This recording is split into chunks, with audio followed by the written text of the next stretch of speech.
Welcome! Have you ever thought that those ancient stories our ancestors told might be more than just campfire tales? Well, today we are diving into some absolutely fascinating research from Dr. Sudendra S.G. It connects millennia-old Indian wisdom with the super cutting-edge science of genetics, and it suggests that maybe, just maybe, the secrets to our DNA have been hidden in plain sight this whole time. So that really brings us to the big question, right? Are these ancient myths just stories we tell our kids, or could they be something more?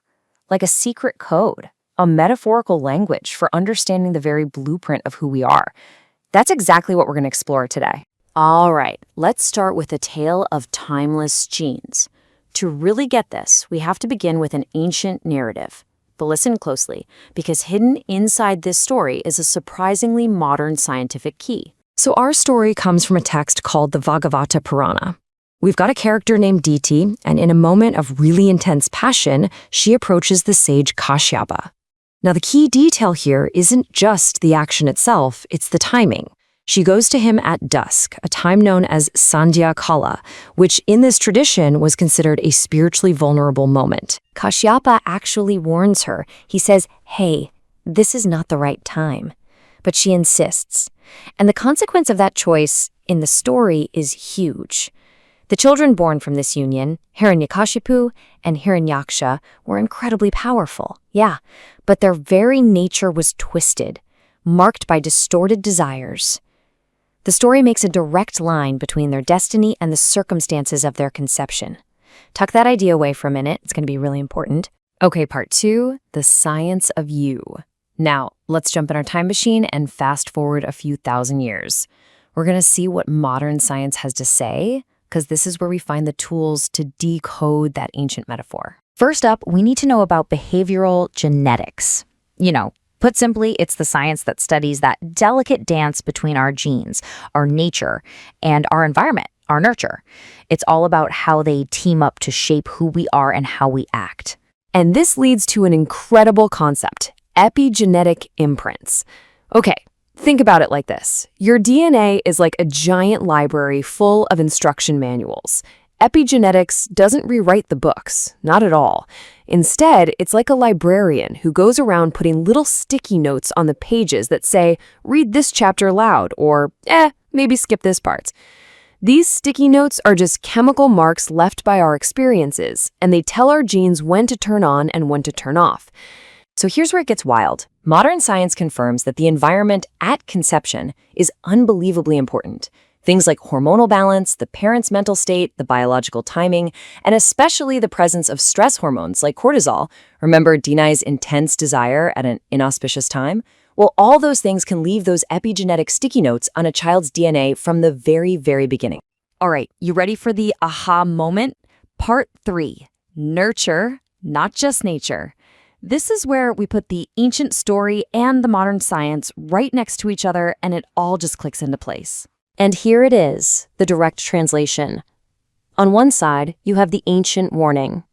Union during a spiritually vulnerable time leads to kids with distorted desires. On the other side, modern science. Conception during periods of high stress, a biologically vulnerable time, can create negative epigenetic imprints. Wow. It's the exact same principle, just separated by a few thousand years and a different vocabulary.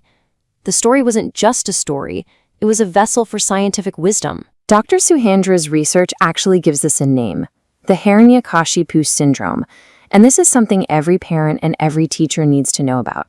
It's that impulse we sometimes have to make our kids live out our dreams, to expect them to adopt our biases, to use our authority to crush their individuality.